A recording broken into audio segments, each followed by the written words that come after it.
Ça enregistre. Alors, donc, je vous écoute. Donc, vous avez tous le droit à la parole, mais évitez de parler tous en même temps, sinon c'est le bordel. Alors déjà, est-ce qu'il y en a qui ont des questions particulières avant qu'on commence à corriger? Moi. Oui. Mais, par rapport à ce que vous avez mis sur mon bureau numérique, Oui. sur le machin là, sur l'appel, comme quoi on serait sanctionné si on coche pas. Alors, j'ai pas dit que vous seriez sanctionné, j'ai dit que j'allais le transmettre, parce qu'en fait, on nous a demandé de faire le bilan des gens qui ne se connectent pas du tout. Ah. Donc en fait, si tu veux, moi, ce que je veux juste, c'est que vous cliquez juste sur oui ou non, je m'en fous. Enfin, si vous cliquez sur vrai, moi, je sais que ça marche pas trop mal chez vous. Si vous cliquez sur faux, ça marche pas terrible, mais ça marche quand même. L'important, c'est que je sache que qui a accès ou pas au Moodle, enfin à mon bureau numérique. Il y en a qui ne sont pas connectés du tout depuis quasiment une semaine et demie, quoi. C'est ça le problème. Oui, Lali, tu peux parler. Hein. Bah, moi, du coup, c'était pour vous dire par rapport à mon bureau numérique, en soi, ça marche bien, mais en fait, dans votre questionnaire, vous avez dit que il fallait cocher faux, que si ça marchait vraiment pas du tout, du tout. Mais moi, le problème, c'est que ça marche, bah, il y a genre une fois sur trois, par exemple, ça va pas marcher. Du Le coup, vrai ou là, faux en soi, c'est pas grave que vous ayez cliqué sur vrai ou faux. Moi, c'est surtout ce qui m'intéresse, c'est ceux qui répondent pas du tout. Ceux qui répondent pas du tout, je saurais qu'ils ont pas du tout accès au site et clairement, c'est pas normal, quoi. oui. Ouais, allez-y de parler, hein, demandez pas la parole parce on est que 12 heures, ça va, on est pas. Ah non, on est 20 maintenant. Mais bon. Monsieur, Oui. du coup, ça veut dire que vous avez... parce que j'ai pas pu me connecter à mon bureau numérique depuis hier, je crois, avant-hier. Et du coup, c'est sur mon bureau numérique que vous avez envoyé ça qu'on doit répondre oui ou non? Alors, tu vas sur Moodle, si tu as le Moodle avec ton téléphone, le mieux pour tout le monde, c'est d'utiliser Moodle. Hein. Moi, quand je mets des cours, Oui, bah tout est oui. sur Moodle. Et donc là, vous avez un truc qui s'appelle appel sur Moodle, vous avez juste à répondre vrai ou faux, on s'en fout, et vous validez, et moi, comme ça, je sais que vous l'avez vu. Ok. Et je sais que vous avez accès à Moodle, ou moins à mon bureau numérique. Parce que là, clairement, il y a des élèves, pas vous, mais il y en a qui n'ont pas du tout Internet ou qui n'ont pas du tout accès. Du coup, il faut qu'on puisse savoir qui n'a pas du tout accès à Internet, quoi.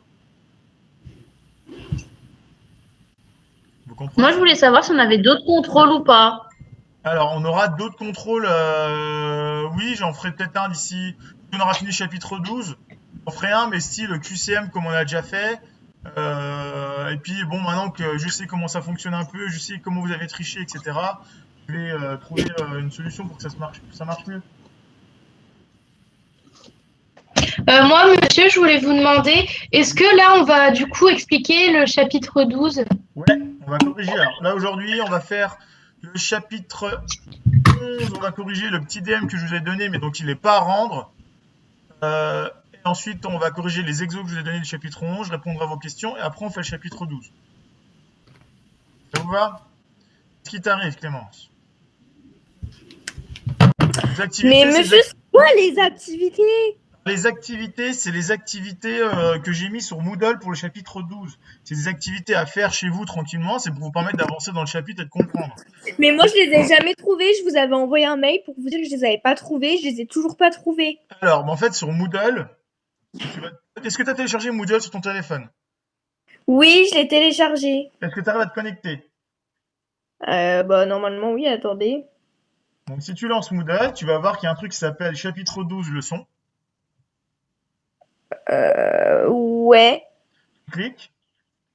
Ouais. Et donc, contenu, tu as activité à faire et c'est écrit. Activité page 234, 235, 236. Mais parce que sur le site, je les avais pas. Mais du coup, c'est bon, je les ai maintenant. Voilà, il y a un petit extrait de la vidéo. Alors, il y a un extrait du C'est pas sorcier qui est bien, puisqu'en fait, en 2 minutes, il résume tout ce qu'il faut savoir sur le chapitre. Monsieur, Oui. Oui, Lilou, je suis au courant que c'est galère ton je sais plus ce que pour demain, l'appel, là, on doit y aller ou non? Parce que, je sais pas, j'ai pas compris, en fait, Alors, en fait, pour demain. c'est pas forcément pour demain, mais il faut juste que tu cliques une fois sur l'appel et c'est fini. Il faut que tout le monde le fasse parce que moi, il faut que je sache qui s'est connecté ou pas. C'est tout. Ah, ok. Il n'y a rien de spécial, quoi, à faire. Il n'y a pas de note. Alors, si vous affichez une note, mais on s'en contrefiche de la note. Ça rentre nulle part. Les notes Moodle, c'est moi qui les rentrerai manuellement sur Pronote. Il n'y a pas de lien entre Moodle et Pronote, donc paniquez pas, quoi.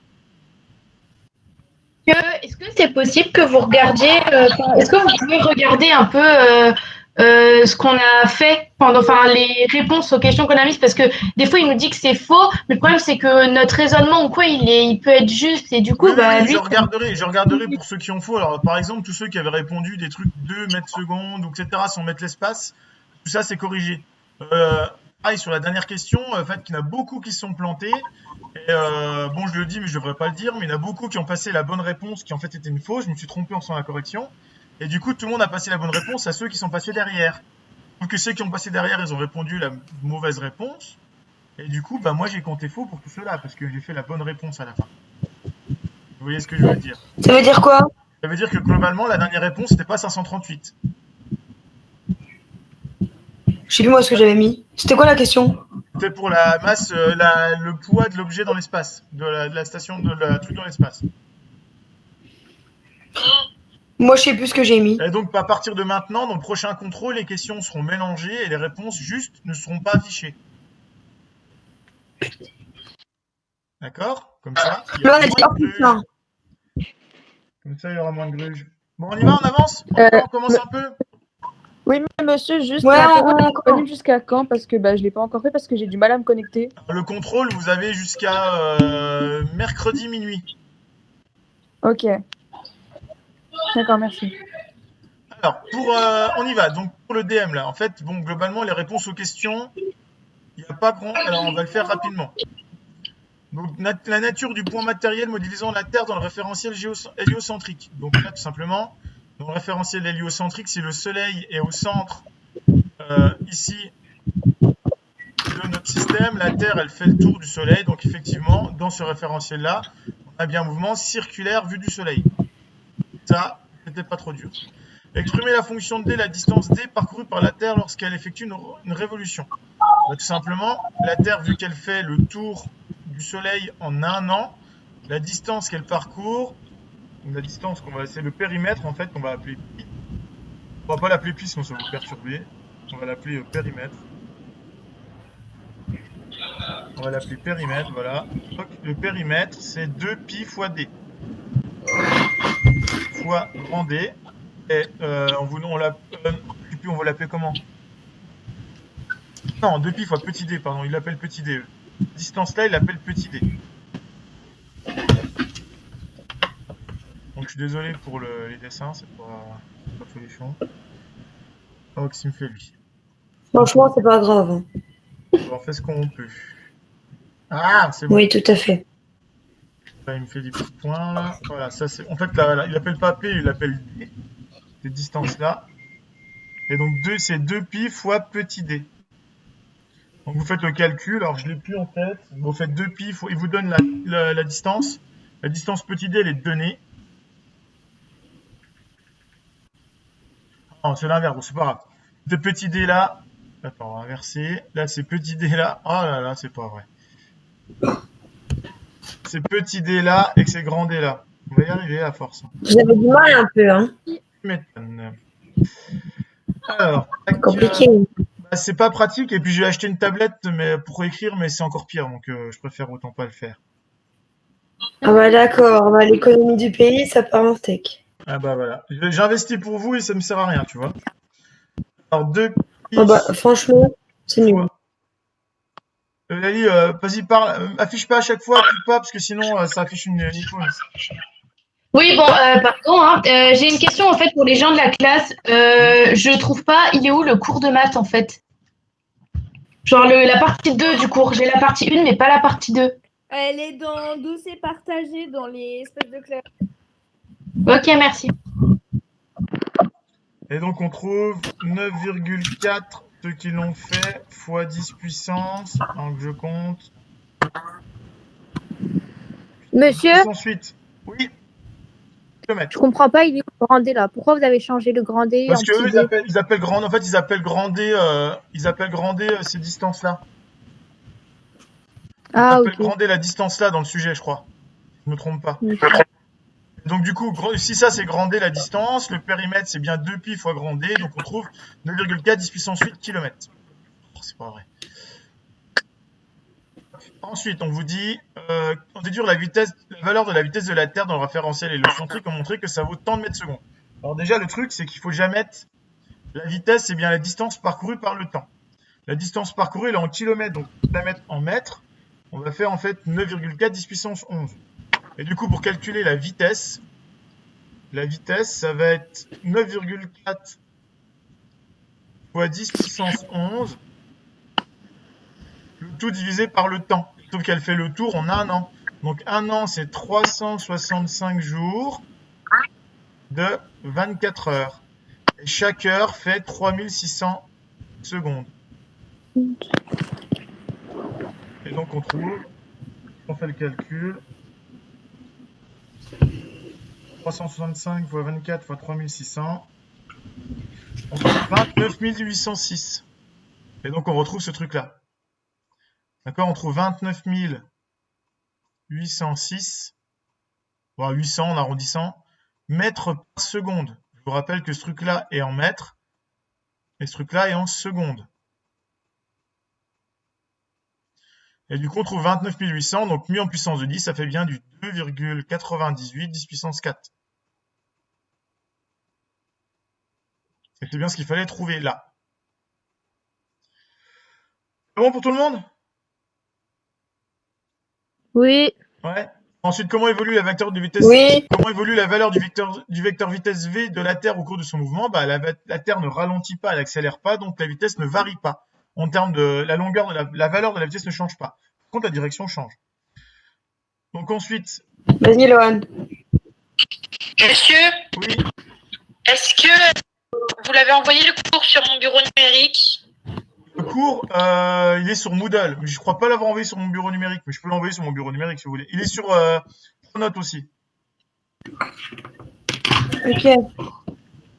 Alors, il vous demande de classer delta V. Donc delta V, en fait, pour le tracer, c'est ça. Enfin, je vais effacer tout. On recommence. Le truc moi, que je voulais vous montrer, c'était surtout comment est-ce qu'on trace un vecteur vitesse. En fait, un vecteur vitesse, tout simplement, il suffit de mesurer cette distance-là. La distance entre le point d'avant et le point d'après. Mesurer combien ça fait de centimètres, par exemple 3 cm dans la réalité, d'accord? Ensuite, vous savez qu'entre ces deux temps-là, il s'est écoulé 30 jours. Donc vous pouvez calculer la vitesse. Vous trouvez un vecteur, une valeur. Donc faites la distance divisée par 30 et vous trouvez une valeur de vitesse en centimètres par jour. Pas important l'unité, pour le coup. Ce qui est surtout intéressant, c'est comment est-ce qu'on trace ça. En fait, le vecteur vitesse, pour tracer, il faut prendre ici une ligne. Tracer la distance entre les deux là. Et ensuite, la vecteur vitesse, il sera dans le prolongement de ce truc-là. D'accord? Donc le vecteur vitesse 4, il va être ici. Il faut que je dessine. Alors, le truc, c'est que par rapport à si vos grands frères, vos grandes sœurs et vos grandes sœurs, ils vous expliquent, ils vont pas trouver la même chose que vous. Parce que eux, avant, pour calculer le vecteur vitesse, ils s'occupaient du point d'après et du point d'avant. Plutôt du point d'après et du point d'avant. D'accord? Alors du coup, je me suis trompé parce que j'ai fait dans le mauvais sens, là. On recommence. J'ai vu que le P3 était à droite, le P4 était le P5. Mais du coup, pourquoi ça change alors? Enfin, En j'ai fait, pas parce compris. que les inspecteurs ont considéré que cette année, en fait, concrètement, physiquement parlant, c'est plus juste de regarder le point d'après et le point d'avant. Mais nous, cette année, je sais pas pourquoi, les inspecteurs ont décidé qu'au programme, eh ben, on va supposer qu'on s'occupe que du point d'après. Ok. Donc le vecteur vitesse, pour le tracer, vous tracez juste la distance entre P3 et P4. Et le vecteur vitesse, il est dans le prolongement de cette distance-là. Et sa valeur, elle vaut la distance P3, P4, donc la valeur du la valeur du vecteur vitesse V4, ça vaut la distance entre P3 et P4, le tout divisé par le temps entre, et on va l'appeler T4 moins T3. D'accord? Oui. Ça va? Même vectoriellement, on peut même mettre des flèches ici si on veut, ça marche aussi. Ok. Ouais. Bon, de toute façon, on fera des exos là-dessus, mais voilà, c'était surtout ça qui m'intéressait sur ce travail-là, parce qu'on n'en a pas trop fait en cours. Et le but, c'était qu'on ait le temps de le faire. Normalement, j'aurais dû vous le faire avec vous, avec des feuilles, etc. Mais bon, on n'a pas le choix, on fait comme on peut. Ryan, tu peux parler. Est-ce que juste vous pouvez réexpliquer vite fait le dernier truc du vecteur là, parce que Alors, j'ai pas par bien exemple, on va reprendre un autre exemple, d'accord? Par exemple, on va prendre on veut chercher la vitesse, le vecteur vitesse au point 7. Donc, au point 7, pour calculer le vecteur vitesse, vous mesurez la distance entre P6 et P7. Donc, ça fait, je sais pas, moi, 30 cm. Souvent, vous avez une échelle, donc ça vous permet de trouver le nombre de kilomètres. Une fois que vous avez fait ça, vous tracez une flèche, enfin, vous calculez donc la valeur de la vitesse en faisant la distance parcourue entre P6 et P7 divisée par le temps qui s'est écoulé entre P6 et P7. Donc, par exemple, là, la Terre a peut-être parcouru, je sais pas moi, 5 millions de kilomètres en 30 jours. Et donc, on trouve une vitesse, je sais pas moi, tant de mètres secondes, etc. Et ensuite, pour tracer le vecteur vitesse, en fait, il suffit de prolonger ce vecteur-là, ce truc-là, et donc on va pouvoir, ce segment-là, et là, on va pouvoir tracer le vecteur V7. Ça va? Oui, non? Yann? Non, là, j'ai pas compris. Oui, ça va. Moi non plus, j'ai toujours pas compris. Moi j'ai un peu mieux compris. Moi, j'ai En fait, compris. Pour tracer c'est le à vecteur, partir de si vous voulez tracer le vecteur P10, la vitesse en P10, eh ben, vous mesurez la distance entre P9 et P10, ici, votre feuille. Vous trouvez, je sais pas moi, 3 cm. Si on vous donne une échelle, bah, peut-être qu'un Comment on la mesure? De quoi? Comment on la Avec ta règle, hein. Avec ta règle, tu poses ta règle sur ta feuille et puis tu lis la longueur, quoi. Du coup, une fois que tu as fait ça, tu vas trouver la distance parcourue. D'accord? Ensuite, tu as le temps entre deux points. Donc là, c'est 30 jours dans l'exemple là. Donc tu divises par le temps et tu vas trouver un chiffre. Par exemple, je sais pas moi, 29 000 comme dans l'exemple là. Et pour tracer la flèche, le sang, donc là, on sait que la flèche, elle vaut 29 000. Donc à nous de prendre la bonne échelle qu'on vous donnera. Mais on vous disait dans le sujet, l'échelle, on s'en fout. L'important, c'était juste de tracer la flèche. Donc ici, pour savoir comment tracer la flèche, en fait, on va prendre ici une ligne qui va de P9 à P10. On va prolonger cette ligne. Et cette ligne, ça va nous donner le vecteur en P10, le vecteur vitesse P10. D'accord? Donc le vecteur vitesse en 10, en fait, il vaut juste ce truc-là. Ok, c'est bon. Celui-là. Moi, monsieur, j'ai une question. Oui. Entre P3 et P4, c'est quoi? C'est multiplié? C'est une addition? C'est C'est quoi? rien, c'est une longueur. Là, quand j'écris ici, là, P3, P4, c'est la longueur du segment entre P3 et P4. D'accord, ok, merci. En maths, quoi. Entre A et B, par exemple. Le P3, P4, pour vous, c'est comme A et B en maths, quoi. Et le vecteur AB, là, c'est le vecteur P3, P4. Mais monsieur, Oui. le vecteur, là, il doit avoir la même distance qu'il y a entre P9 et P10? Forcément. Ça dépend de l'échelle que tu choisis, parce que c'est deux échelles différentes. Parce que P9 et P10, c'est une échelle en kilomètres. Là, ton truc que tu trouves, c'est un truc en mètres par seconde. Donc, c'est deux choses différentes. L'échelle, souvent, on te la donnera, on te dira, prenez 1 cm pour tant de mètres secondes. Mais là, en l'occurrence, on vous disait, dans le sujet, c'est plus le tracé sans souci d'échelle. Donc, voilà, on s'en fout. Ok. D'accord? Mais bon, tous ceux qui feront spécialité, vous reviendrez là-dessus l'année prochaine. Mais encore une fois, si vous en parlez avec vos grands frères, vos grandes sœurs qui sont passés avant vous, ils vont vous dire « Ouais, mais non, il faut prendre le point d'après moins le point d'avant. » Et ça, c'était ce qu'on faisait avant. Maintenant, à partir de cette année, on fait le point exact sur lequel on calcule la vitesse moins le point d'avant en termes de distance. Physiquement parlant, on pourra en discuter des heures, mais l'important, c'est que vous séchiez à peu près la gueule d'un vecteur vitesse. C'est tout. On est bon pour ça? Mais monsieur, ça change pas. En fait, on voit que la longueur du vecteur vitesse ne change pas. Par contre, on voit que la direction, elle change quand elle tourne à terre. En fait, il y a juste ça, c'est tout. Tout. La longueur ne change pas, elle est constante. Par contre, la direction de la flèche n'est plus la même. Ok. C'est juste ça. Bon, donc ça, c'était pour le devoir maison, si on veut. On peut appeler ça un devoir maison. Alors, je vais corriger les exos que je vous ai donnés. Donc, je vous avais donné l'exo 15, page 228. Il faut que ça arrive. Voilà, galère. Voilà, que sous-marin. Alors, on vous dit un sous-marin est immobile en plongée dans l'eau et sans toucher le fond marin. Que peut-on dire des forces modélisant les actions qui s'exercent sur le sous-marin? Bah, le sous-marin, il est immobile. Donc s'il est immobile, tout de suite, principe d'inertie, on en déduit que somme des forces égale 0. Même pas besoin de réfléchir. Égal à 0. Voilà. Dès qu'un truc est immobile ou mouvement rectiligne uniforme, ça veut dire que les forces sont égales à 0. Sinon, tout le reste, ça veut dire que les forces ne sont pas égales à 0. Donc ici, on peut déjà dire, forcément, somme des forces égale 0. Égale même vecteur nul, on va noter, parce que c'est des vecteurs vitesse.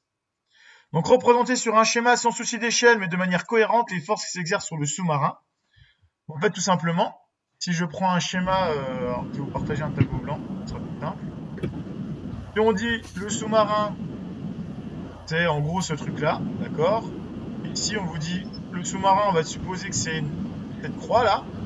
Les forces qu'il subit quoi? Il subit son poids, qui va le tirer vers le bas. Et on va mettre en orange la poussée d'Archimède, qui le pousse vers le haut. Et les deux doivent être égales. Que ça soit égal. On en déduit que K poussée d'Archimède plus son poids sont égales à 0. C'est ça le principe d'inertie.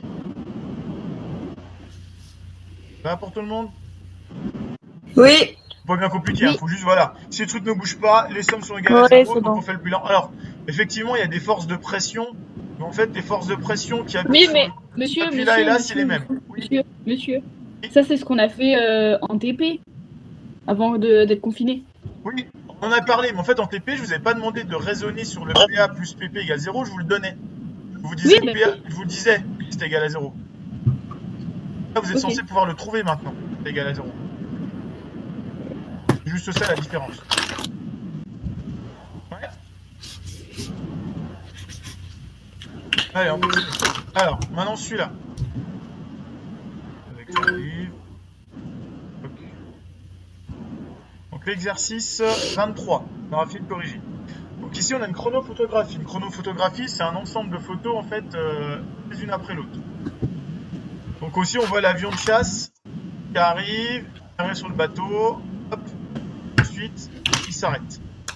Donc indiquer l'évolution du vecteur vitesse v du point matériel qui modélise l'avion au cours de son mouvement. Variation du vecteur delta v du vecteur vitesse de l'avion est-elle nulle? Donc ici, la vitesse quand il arrive, ici on voit que la vitesse elle est grande. D'accord? Ici on voit que la vitesse elle est toute petite. Donc est-ce que la vitesse varie? On voit que la vitesse varie, on voit que la vitesse au point, c'est la vitesse 3 par exemple, on voit qu'elle est plus petite que la vitesse 1. Vitesse 0, pardon. Que l'avion va moins vite à la fin. Donc delta V, la variation de la vitesse à 0, elle est différente de 0. D'accord? Delta V, c'est est-ce que la vitesse a varié? Est-ce que la vitesse a varié? Oui, elle a varié. Donc delta V n'est pas égal à 0. D'accord? La variation est donc différente de 0. Donc ça veut dire que les forces ne sont pas nulles. Moi, j'ai pas compris. D'accord avec moi que l'avion il va plus vite en arrivant sur le bateau qu'à la fin. Oui. Il s'arrête. Donc la vitesse après la fin, elle est plus petite que la vitesse avant. Oui. Donc si je fais la différence entre la vitesse à la fin et la vitesse avant, d'accord avec moi, je trouve un truc différent de 0. Oui. Donc ça veut donc dire que les forces ne s'annulent pas, parce que la vitesse varie. Ok. Ok. D'accord? Donc dans l'hypothèse où le principe d'inertie s'applique dans le référentiel lié à la piste, que peut-on dire des forces qui s'exercent sur l'avion? Ben, les forces, est-ce qu'elles s'annulent ou pas? La somme des forces, elle n'est pas égale à 0. Parce que si elle était égale à 0, l'avion il aura un mouvement rectiligne uniforme. Là, l'avion il a un mouvement rectiligne ralenti. Donc la somme des forces est différente de 0. Effectivement, l'avion il freine. Oui. Et s'il aurait accéléré, ça aurait été quoi? S'il avait accéléré, ça aurait été le même raisonnement, sauf que ici la vitesse V0 était petite et la vitesse V3 elle aurait été plus grande. Ok. Et donc on vous demande de représenter la seule force qui s'applique sur l'avion. Bah, vu que l'avion il est en train de ralentir, la force qui s'applique c'est une force comme ça, par l'arrière de l'avion, qui ralentit.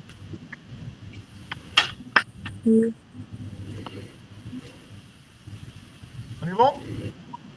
Ouais. D'accord. Alors en réalité sur un avion, hein, enfin sur un porte-avions, il y a deux choses. Il y a déjà l'avion qui freine à mort en arrivant, et surtout ils ont un espèce de gros élastique qui retient l'avion. S'il atterrit, en fait, il a un crochet qui s'accroche sur la piste et qui le ralentit. Nous, il n'aurait pas assez de longueur pour s'arrêter. Ok. Est-ce qu'il y a toujours des questions sur le chapitre 11? Non. Mais du coup, Vas-y, Lali. Moi, j'ai une petite question. En fait, là, j'arrive pas à accéder à Pronote. Du coup, j'arrive pas à récupérer votre chapitre. 12. Oui. Ah, attendez, quoique, attendez. Je crois que ça va. Monsieur, Oui. monsieur, là vous allez expliquer le chapitre 12. Oui. Normalement, Monsieur, oui. Qu'est-ce qui se passe?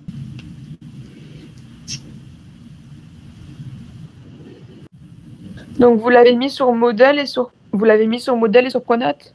Alors, je vérifie sur Moodle. Je suis en train de regarder sur Pronote, là, justement. Ok. Chapitre 10, 11, 12, ils y sont, ouais. Ok, Ils sont merci. sur la date de hier. Je peux le mettre sur la date d'aujourd'hui aussi, quoi. Monsieur, Oui. il y a Alice qui arrive, elle s'excuse pour le retard, mais elle pouvait pas venir avant. Ouais, il y a Du coup, là, aucun elle souci. arrive. Vous excusez pas. De toute façon, je sais bien que c'est un peu le foutoir. Alors, du coup, on passe au chapitre. Alors, chapitre 11, bon, je résume rapidement hein, pour ceux qui verraient la vidéo ou ceux qui sont là. Le chapitre 11, simplement, il faut vous dire si jamais vous avez un mouvement rectiligne uniforme ou que vous êtes immobile, ça veut donc forcément dire que toutes les forces qui s'appliquent sur vous sont égales à 0. Pareil, si toutes les forces qui s'appliquent sur vous sont égales à 0, on peut juste dire que soit vous êtes immobile, soit vous êtes dans un mouvement rectiligne uniforme. Dans tous les autres cas, quel que soit le mouvement, c'est forcément que les forces ne s'annulent pas. Donc si vous avez un mouvement circulaire uniforme, les forces ne s'annulent pas. Si vous avez un mouvement rectiligne ralenti, les forces ne s'annulent pas, etc. C'est juste ça que ça veut dire le chapitre 11. On appelle le principe d'inertie. Alors, maintenant on passe au chapitre 12 du coup. Chapitre 12. Alors, ah oui, on avait l'activité, on n'a pas corrigé la petite activité rapidement là sur page 212, on avait une activité que je vous avais donnée. J'ai oublié de vous le mettre. On va juste expliquer très rapidement parce que le zoom il est pas terrible, alors du coup ça risque d'être beau. C'est la sonde qu'on avait envoyée. Simplement, ce qu'il fallait voir dans cette activité-là, c'est que la sonde, lorsqu'elle est loin des planètes, en fait, elle ne subit aucune force sur la partie rouge là. Et qu'on voit qu'au cours des années, en fait, la sonde, eh ben, le vent, elle va en ligne droite. Elle n'a aucune raison d'être déviée parce qu'elle a un mouvement rectiligne uniforme, le fait qu'elle soit très loin des planètes. Par contre, les planètes, elles sont attirées par le Soleil, et donc elles n'ont pas un mouvement rectiligne uniforme, donc il y a une force qui s'applique sur elles, effectivement la gravitation. En fait, la sonde, elle ne subit pas la gravitation, enfin elle la subit mais très léger, c'est pour ça qu'elle a un mouvement rectiligne uniforme au cours du temps. C'est juste ça. Donc en fait, si on envoyait la sonde il y a 100 ans en ligne droite dans une direction, et ben elle va rester pendant des millions d'années, jusqu'à la fin des temps, en ligne droite à la même vitesse, sans jamais ralentir, sans jamais accélérer non plus. Alors, du coup, on passe au chapitre 12. Chapitre 12, leçon, voilà. Il va bien vouloir. Allez.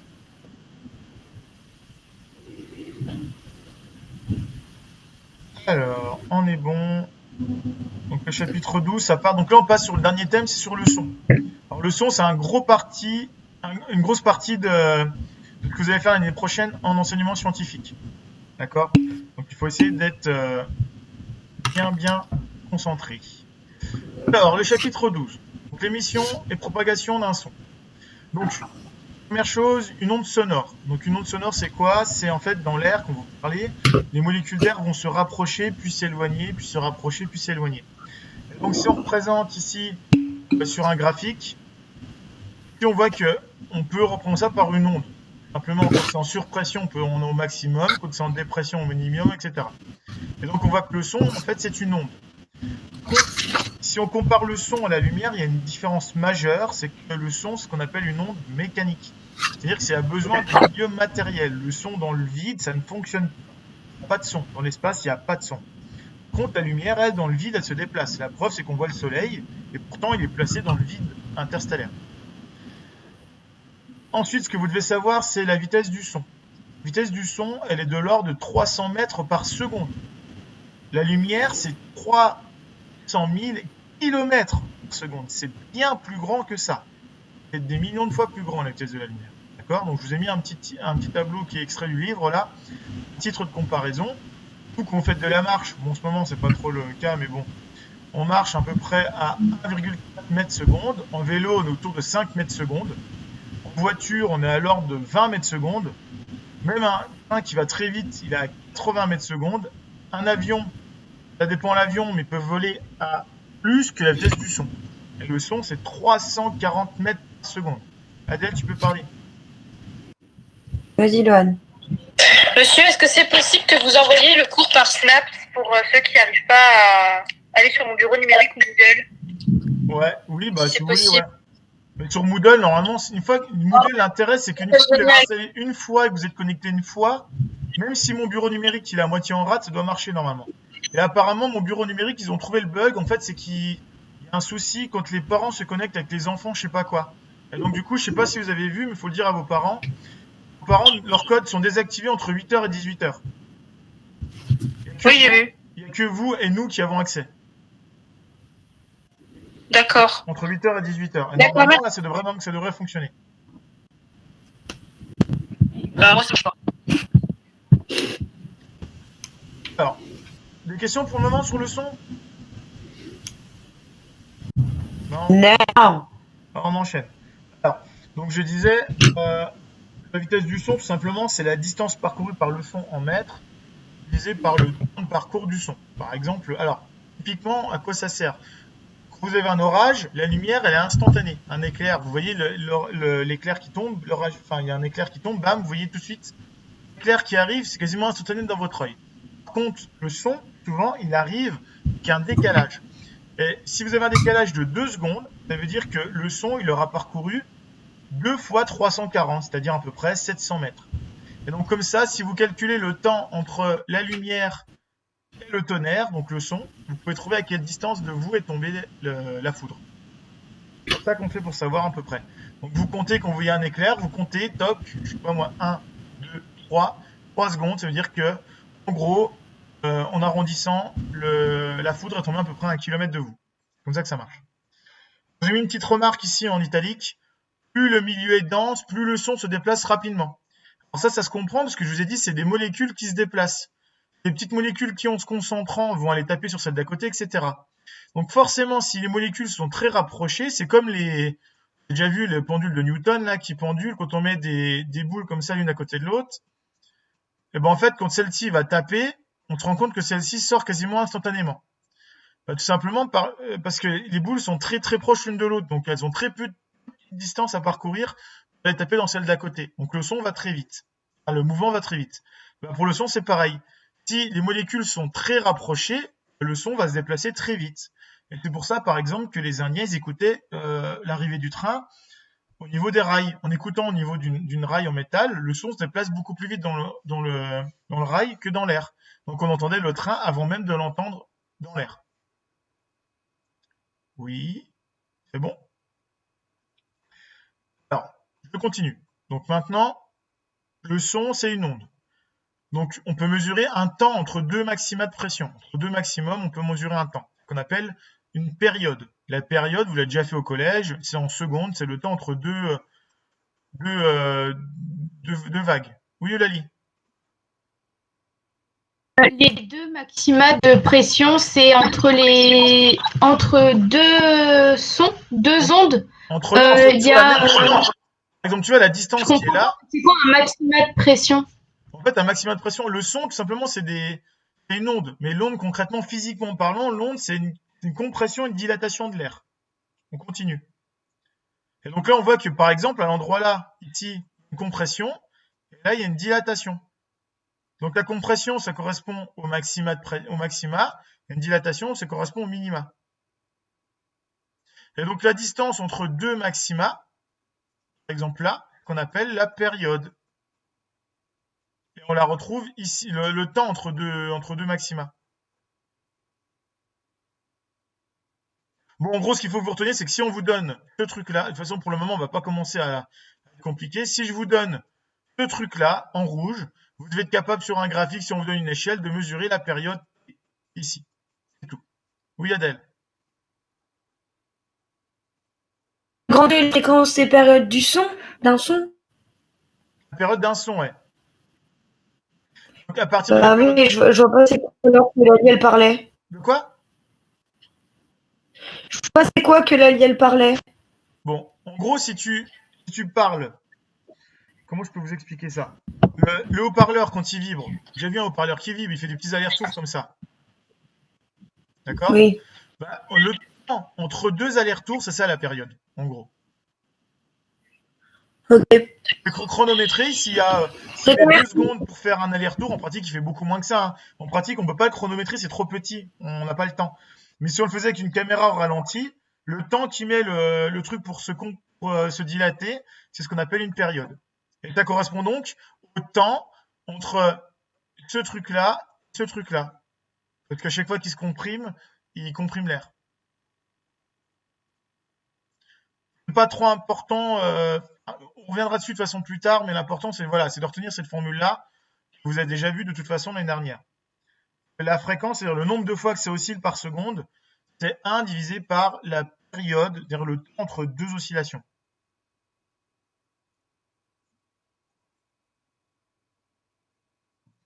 Bon, on continue? Allez, bon, pour l'instant, il n'y a rien de trop compliqué. Alors, ça, c'est un truc nouveau cette année, c'est on vous demande de la chaîne de mesure d'un son. Tout simplement, vous jouez à la guitare, par exemple, de la guitare, le son, il y a une série de choses qui se passent avant que vous puissiez l'entendre, ou qu'on puisse l'enregistrer par exemple avec un micro. Donc imaginons que vous voulez enregistrer une guitare avec votre téléphone portable. En fait, il se passe plein de choses. Première chose, vous allez gratter votre corde. Quand vous allez gratter votre corde, la corde, elle va vibrer. Cette vibration, elle va aller dans la caisse de résonance. La caisse de résonance sur la guitare, c'est le truc qui est là, le truc vide. La caisse de résonance, elle va créer du son. Ce son va donc faire vibrer l'air autour de lui. Cette caisse, la caisse va faire vibrer l'air autour de lui. Donc on va comprimer, dilater l'air avec une certaine fréquence. Ensuite, dans votre micro, l'air qui arrive dans votre micro, il va faire bouger un petit aimant. Bon, ça c'est pas à retenir, mais en gros, il fait bouger un aimant dans votre micro. Et du coup, ça va créer un signal électrique. Le signal électrique, il est transformé dans votre téléphone en une série de 0 et de 1. Ensuite, on peut le visualiser sur votre écran de téléphone portable. Donc concrètement, voilà, je recommence. On gratte la corde vibre, ça fait vibrer l'objet. Ensuite, la caisse de résonance, elle fait vibrer l'air. L'air se fait une vibration qui va aller jusqu'à votre micro. Et ce micro, ensuite, va transformer cette vibration d'air en signal électrique. Ensuite, on vous affiche ça sur votre écran de téléphone portable. On peut donc mesurer le temps entre deux compressions de l'air, qu'on appelle le temps T, la période. On peut donc mesurer la fréquence du son. Lali. Mais monsieur, nous on n'aura que par exemple là la fréquence du son, on devra jamais le tracer, on l'aura déjà tout tracé. Oui, ce sera déjà tracé, c'est pas à vous de le tracer, vous savez pas le faire ça.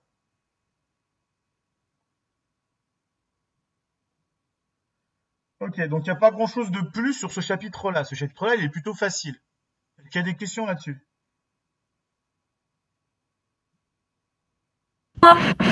Oui.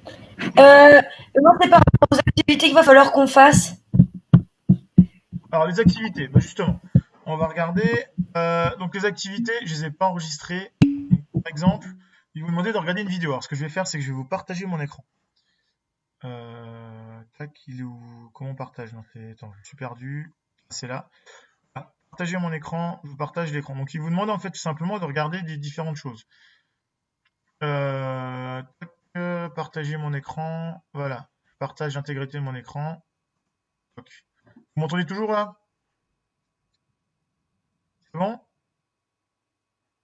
Oui, non, je sais pas. Ouais, c'est bon. Oui, Alors, voilà, oui, l'activité, oui, elle est oui, là. oui. Donc l'activité. Non, moi, monsieur, ça marche pas. Ah bah tant pis. Hein? Écoute. Je sais pas pourquoi. Eh ben, vous le dites à l'oral. Hein. Alors, à l'oral, c'est page 234, par exemple. Donc, 234, on vous demande de regarder, de comprendre comment est-ce que ça marche un son. Donc, on vous demande de regarder une petite vidéo. Donc, la petite vidéo, elle est là. Tac. Une vidéo qui dure 3 minutes. Partie intérieure du haut-parleur. À la maison, il vous explique que quand vous comprimez en fait un haut-parleur, ça crée des vibrations qui vont jusqu'à dans votre oreille. Vous regarderez la vidéo, le lien il est donné dans le je vais vous le rajouter si vous voulez, je vous le mets le lien. Comme ça, vous pouvez cliquer directement. Je vous le mets en chat, ceux qui veulent regarder la vidéo après. Et donc, on peut regarder la vidéo, etc. Il vous pose la question, regardez la vidéo, citez les différents éléments constitutifs d'un balafon qui lui permettent d'émettre un signal sonore.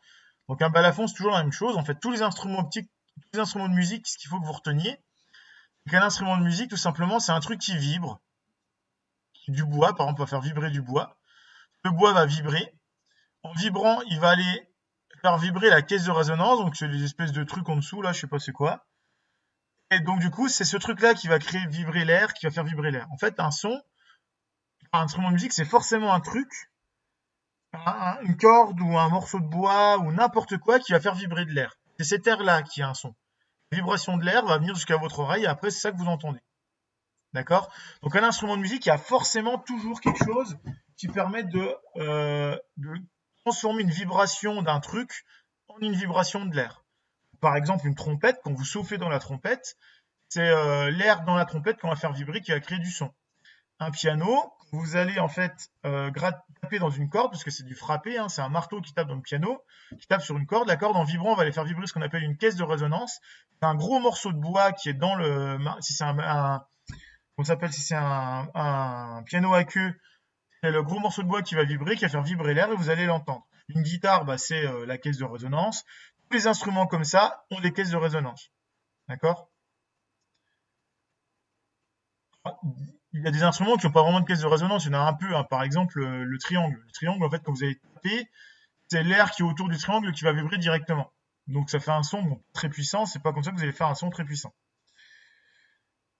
Ça, c'était l'activité, donc, page 234. Donc, il n'y a pas grand-chose à retenir sur ce truc-là, page 234. Page 235, l'activité, on la regarde très rapidement aussi. J'aimerais bien pouvoir zoomer, alors je vais essayer de zoomer. Est-ce que je peux bouger mon encadrement? Non, je ne peux pas. Je recommence.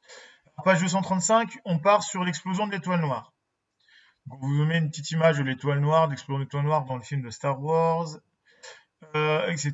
Et on vous pose la question, donc quel environnement se trouve l'étoile noire dans Star Wars? Évidemment, l'environnement, elle est dans l'espace. Dans l'espace, il n'y a pas d'air. S'il n'y a pas d'air, ça veut donc dire que le son ne peut pas se déplacer. Donc on devrait normalement pas entendre l'explosion dans le film. Mais en même temps, si dans tous les films qui se passent dans l'espace, on respectait la science, en fait, on n'entendrait jamais rien. Donc ce serait très cool. Donc c'est pour ça scientifiquement parlant, tous les films qui se passent dans l'espace sont faux. Dans quels environnements eau, air, espace se trouvent les musiciens sur le bateau, ainsi que les baleines représentées dans le document 1? Alors, dans le document 1, on revient en arrière. Document 1, on vous dit que un orchestre reproduit le chant d'une baleine sur un bateau, attirant le mammifère marin qui leur répond à son tour avec un chant caractéristique. Donc là, ils font de la musique dans l'air. Le son va aller dans l'eau ensuite. D'accord? Et donc la baleine, elle arrive. Bon, pour regarder la vidéo aussi, vous cliquez sur le lien. Alors, il ne vous pose pas la question, mais c'est intéressant de voir entre l'air et l'eau. L'eau, elle est plus dense que l'air, donc le son se déplace plus vite dans l'eau que dans l'air. Et c'est pour ça que des baleines, etc., le son va très vite et très loin. C'est pour ça qu'elles arrivent à discuter très très loin. Et pareil, quand vous êtes dans un sous-marin, deux possibilités, si vous voulez envoyer du son, vraiment du son, en fait, vous mieux l'envoyer dans l'eau, parce que ça va plus vite. Par contre, des sous-marins, souvent, ce qu'ils font, c'est que, comme c'est pas encore assez suffisant, et que ça va pas assez loin, et en fait, ce qu'ils font, c'est qu'ils envoient par des ondes radio. Et les ondes radio se déplacent comme la lumière, c'est-à-dire à 300 000 km par seconde. Donc, c'est bien plus rapide que la vitesse du son, même dans l'eau. Alors, préciser comment un objet ou un animal émet un signal sonore, un animal ou un objet va faire vibrer l'air ou l'eau. Par exemple, la baleine, elle va faire vibrer l'eau. C'est comme ça que ça marche. Là, quand je vous parle, dans ma gorge, il y a mes cordes vocales qui vibrent. En vibrant, elles vont faire vibrer l'air. La vibration de l'air va aller dans mon micro d'ordinateur. Mon micro d'ordinateur l'enregistre en numérique, puis vous l'envoie à vous, et votre haut-parleur recrée ce même signal dans l'autre sens. C'est comme ça que vous m'entendez. Le haut-parleur de votre ordinateur va revibrer, et cette vibration va arriver jusqu'à votre oreille. Ça va ou pas? Je vous ai perdu? Oui. C'est bon? Non, non, c'est bon. C'est pas moi. Donc, d'après le document 2, citez deux exemples. J'ai une question. Vas-y. C'est pour ça que le son, il met plus de temps à se déplacer. Donc quoi? Genre, par exemple, là, il y a 1 seconde de décalage, genre quand vous me parlez. Il y a un peu de décalage. Ça, aussi ça, au fait, que là, je suis en train de copier 2 fois le son, et du coup, c'est le bordel. Parce qu'en fait, je projette mon écran, il galère un peu. Mais c'est une histoire de. Mais effectivement, il y a un décalage. Du coup, je vais arrêter de projeter l'écran. Je vais repartir sur le truc normal. Je repars sur un tableau blanc. Voilà. Le truc, c'est que, en fait, quand vous parlez à quelqu'un, dans un concert, par exemple, dans un concert, c'est un truc un peu intéressant aussi dans un concert. Ici, vous avez la scène. Quelqu'un qui est là, en fait, il va pas entendre la même chose au même moment. Parce que le son qui part, il va arriver ici avant le son qui arrive ici. Et du coup, il va y avoir un décalage sonore. Alors, ce qu'ils font souvent dans les concerts, c'est que ils s'arrangent ici, ils remettent un haut-parleur au fond de la salle, qui va mettre le même temps, en gros, pour qu'il n'y ait pas d'écho. Et donc ça, c'est pas évident. Il y a des ingénieurs du son qui travaillent là-dessus. C'est leur métier de faire ça. Et d'ailleurs, il y a un C'est pas sorcier là-dessus qui est intéressant. Oui, ils sont 2. En ce moment, on n'a pas le droit de concert, je te rappelle. Ok, des questions là-dessus? Donc, sur ce chapitre-là, il n'y a pas grand-chose. Sur ce chapitre-là, il n'y a rien de plus à retenir pour le moment. Donc, les activités, vous pouvez regarder les activités du bouquin. Hein. Ça va pas beaucoup plus loin que ça, juste comprendre que le son se déplace dans le vide, qu'il va plus vite dans l'air. En gros, savoir les vitesses de son, etc. Alors, moi, si on avait fait TP, ensemble, on aurait fait le TP de la page 237. En gros, je vous explique le TP, comme ça, vous comprenez vite fait ce qui se passe. J'aurais mis, alors je vous mets en taille normale. J'aurais mis ici un générateur de son. D'accord? Donc ici, j'aurais mis un générateur de son, donc un petit haut-parleur, un truc comme ça. Et là, j'aurais mis un micro. Donc j'aurais mis un micro là et un micro là. D'accord? Bon, ils sont pas de la même taille, mais normalement, c'est les mêmes micros. Et en fait, on les aurait séparés d'une certaine distance, ces micros. Et j'aurais mis un son. Et donc, j'aurais vu que concrètement, le micro 1, ici, il reçoit le son avant le micro 2. Et si je connais la distance entre les deux micros et que je sais le temps qui s'est écoulé pour que le son aille du micro 1 au micro 2, je peux calculer la vitesse du son. Donc, j'aurais pu calculer la vitesse du son entre T2 et T1. D'accord? Et vous auriez vu qu'on aurait trouvé à peu près 340 par seconde. Ça marche pas trop mal. Donc, on aurait fait ça TP. Question? J'ai envie de pleurer. Question? Non! Non! Ok. Non, c'est bon, merci. Bon, on est bon pour le chapitre 12, il n'y a rien de plus. Donc, je vous donne pas plus de boulot. D'accord? Je vais peut-être vous mettre un exo ou 2 à faire en ligne. Alors, je sais pas lequel, l'exo du bouquin. Vous voulez bien récapituler les exos, s'il vous plaît? Je crois pas que j'en ai mis pour les chapitres là. Si, je sais plus. Si, peut-être j'en ai mis. Attends. Je regarde. Moodle. Pour le son, j'ai dû en mettre quelques-uns. Ouais, j'ai mis des exercices à faire, voilà. Attends, donc ça charge.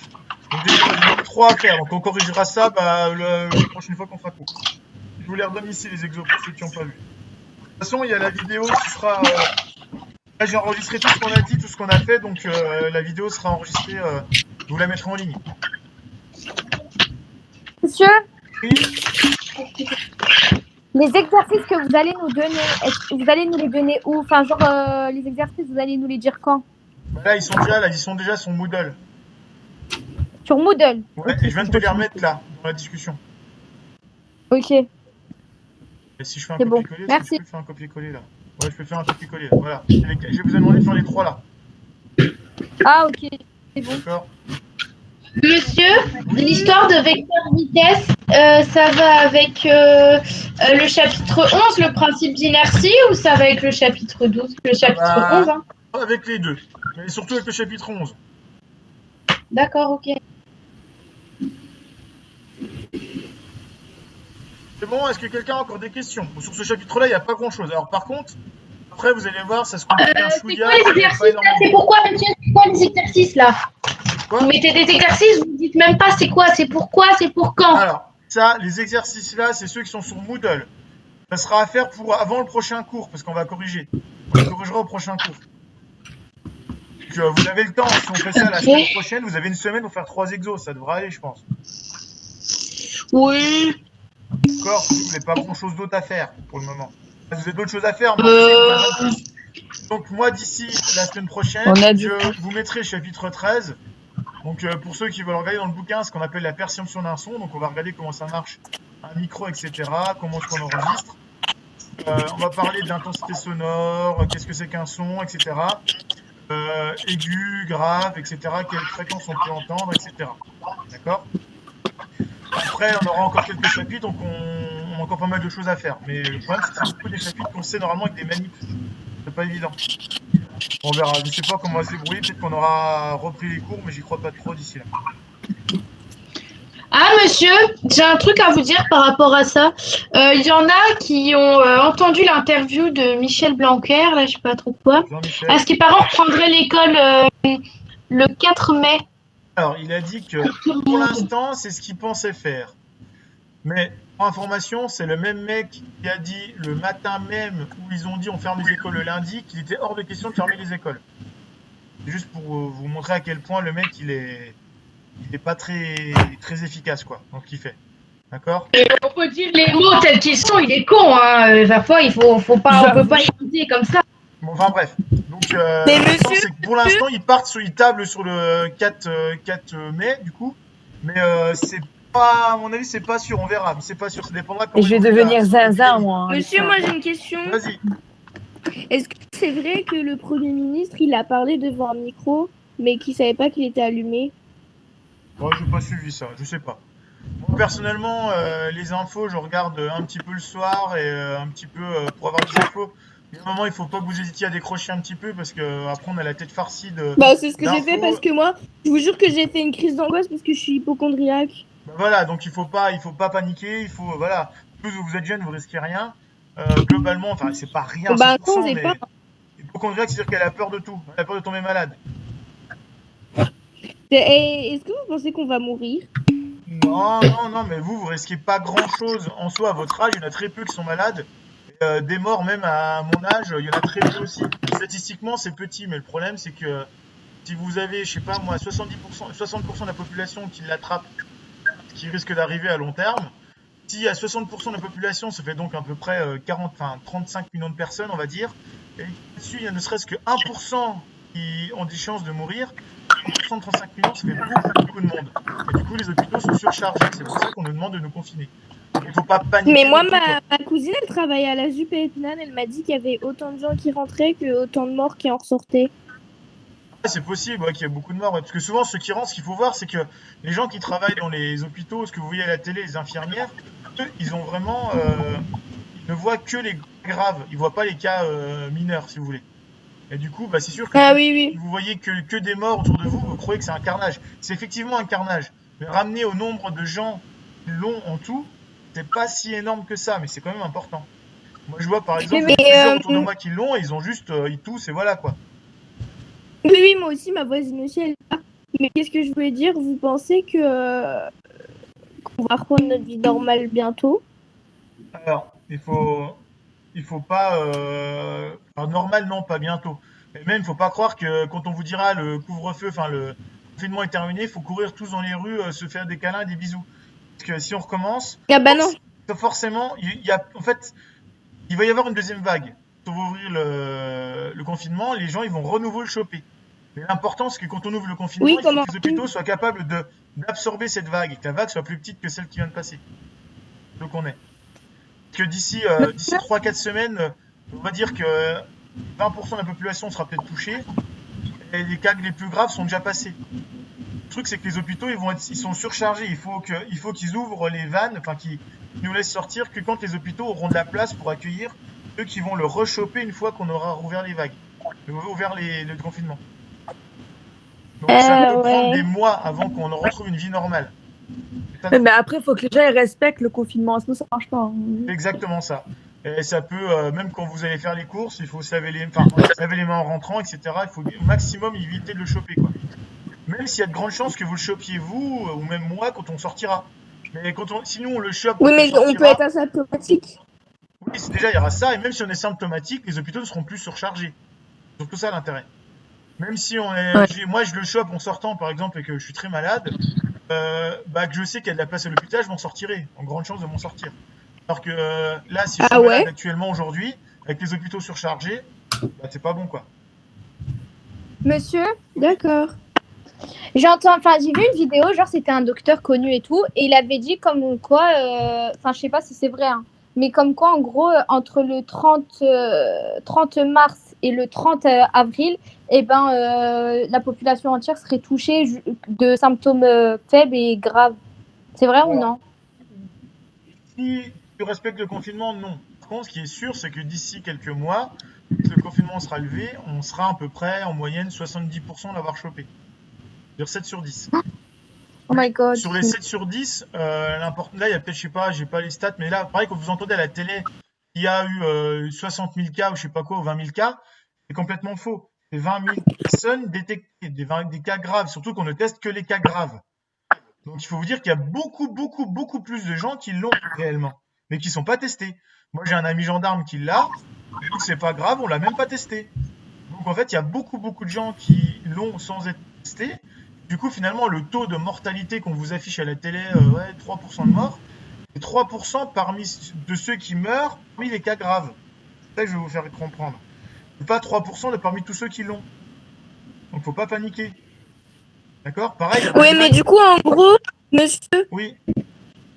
ils font passer ça pour un truc hyper grave, mais il y avait quand même eu la grippe espagnole et la peste noire, c'était quand même pire que ça. Ah oui, c'est bien pire, c'était bien pire que ça. Alors pour information, la grippe espagnole, si je dis pas de bêtises, il y a On n'avait pas tous les médecins qu'on a maintenant en plus. C'est ça. Et la grippe espagnole, pour information, il y a eu un tiers de la population européenne qui est morte. Plus que les guerres. Ah ouais. Plus que les guerres réunies. D'accord? Sauf que nous, effectivement, à l'époque, c'était pas, il n'y avait pas autant de médecine que maintenant. Mais il faut pas prendre le truc à la légère quand même, parce que là, ça fait quand même... Moi, je pense qu'il y aura à peu près 3 à 4 000 morts en France, vu comme c'est parti. 3 à 4 000 morts sur une population de 60 millions, c'est pas rien.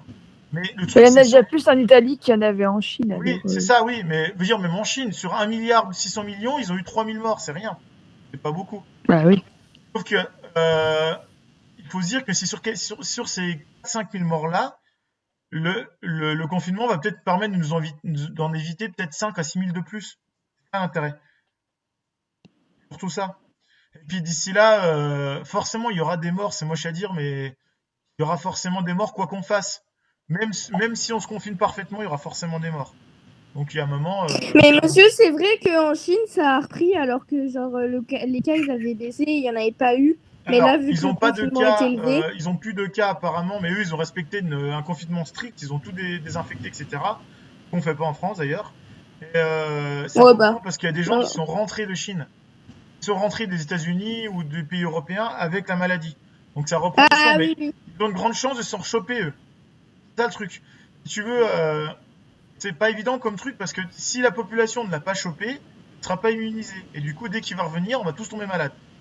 Donc il faut à la fois limiter le nombre de personnes, mais c'est bien aussi que les gens le chopent, que ça les immunise. Ils choperont moins la maladie l'année d'après. Alors que les Chinois, par exemple... mais ça, je savais pas. Bah si, c'est le principe. Alors les Anglais étaient partis là-dessus au début. Les Anglais étaient partis sur le fait de ne pas se fermer du tout, et puis tant pis quoi. Sauf que quand ils ont fait les projections, il y aurait eu à peu près 200 000 morts. C'est difficile de dire aux gens, écoutez, on va faire 200 000 morts et après on n'aura plus rien. C'est quand même pas beau, c'est pas rien 200 000 quoi. Donc nous, on est dans l'espoir d'avoir un traitement et un vaccin d'ici là, mais il faut bien comprendre que si on est 70% à le choper, la maladie elle disparaîtra d'elle-même. Mais il y aura eu des morts. Monsieur? Oui. C'est vrai que, comme quoi, il y a des Américains ou des Canadiens, ils ont trouvé un médicament, je sais pas quoi. Alors, c'est pas des Américains, c'est un médicament qui existe depuis les années 40. Et en fait, ce médicament, il a été testé par un... C'est pour le paludisme. Ouais, c'est un antipalu, ouais. Associé avec un antibiotique. Le truc, c'est que ça a été testé par un professeur en France, mais il a fait ses tests un peu en mode bourrin, quoi. Il a pris 24 personnes, il en a retiré du test, il en a rajouté. Enfin bref, c'est pas clair ces tests. Pour l'instant, tout ce qu'on sait, c'est que ça marche en laboratoire. Sur les gens, lui, il dit que ça marche très bien, le professeur. C'est un professeur connu, Raoult. C'est un des plus grands professeurs français, mais il est un peu... pas fou, mais un peu nerveux, quoi. Lui, il cherche pas, il y va, il fonce, quoi. Un petit peu savant, à vrai dire. De quoi? C'est pas clair. Un peu savant, Oui, alors, le truc, c'est que voilà, lui, il est monté au créneau, il a dit, moi, mon truc, ça marche, je le fais pour mes patients, etc.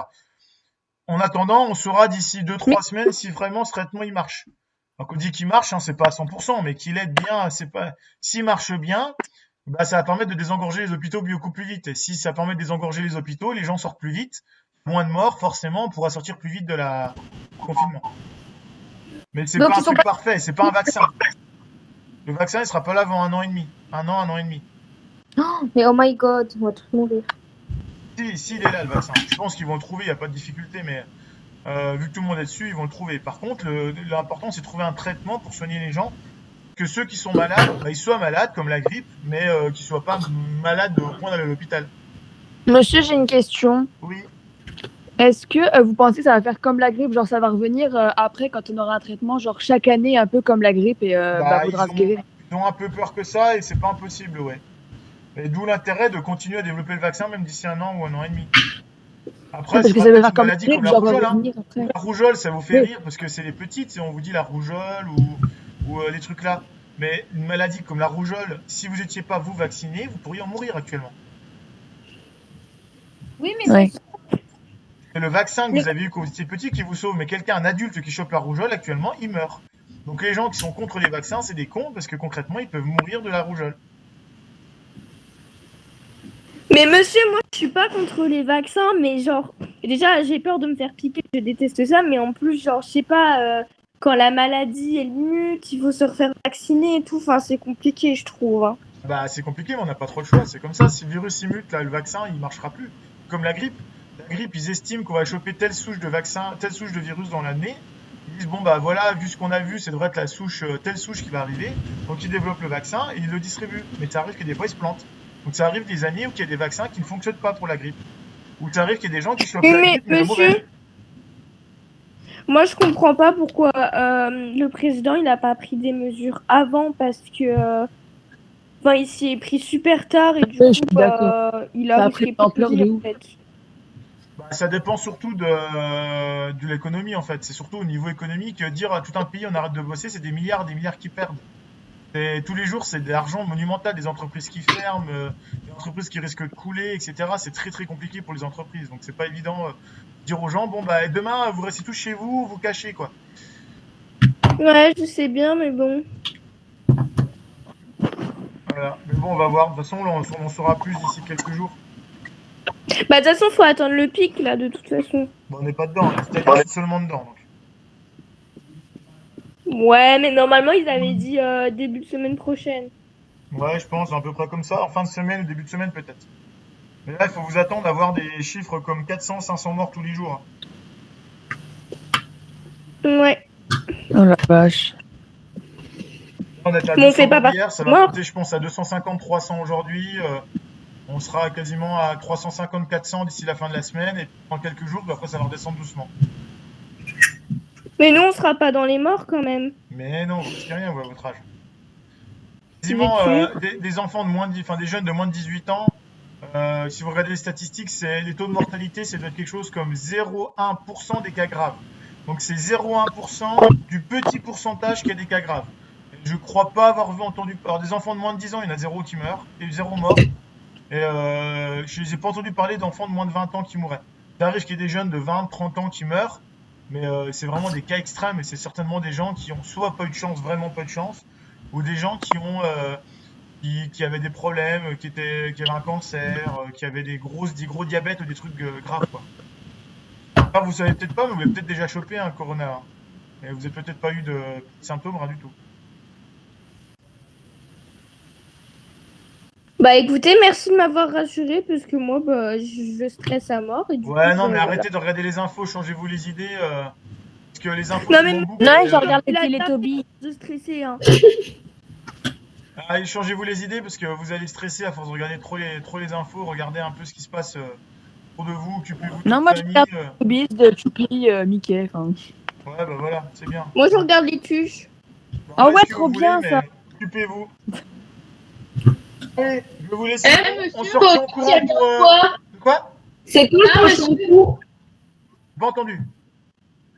C'est quand le prochain cours? Bah justement, j'allais vous demander, je sais pas. Je vais vous mettre, bon, on peut dire, je vais vous laisser une semaine et demie en fin de semaine prochaine, je pense. Vendredi? Ah ouais, vous êtes sympa. Ouais, jeudi, on va dire jeudi, voilà. Je mettrai un message sur Jeudi mon de la bureau semaine numérique. prochaine ou non? Ok, bon bah c'est bon, nickel. Au pire. Je vous remets le chapitre 13 sur mon bureau numérique dans la semaine, là, je pense après-demain ou demain. Et donc, ce que je vous demanderai juste pour le prochain cours, c'est de faire les 3 exos qui sont là, que je vous ai donné là, relire le chapitre 13, essayer de comprendre de quoi ça parle, et puis on expliquera. Je pense que je donnerai un petit DS à faire après, on verra. Un truc que Ok. c'est pour D'accord. le 11, 12, 13. Bon, allez, mets la Ok. vidéo du coup de ce qu'on vient de filmer, et puis voilà. Ouais, ciao, ciao. Bye. Merci, Allez, au revoir. bonne journée à tous.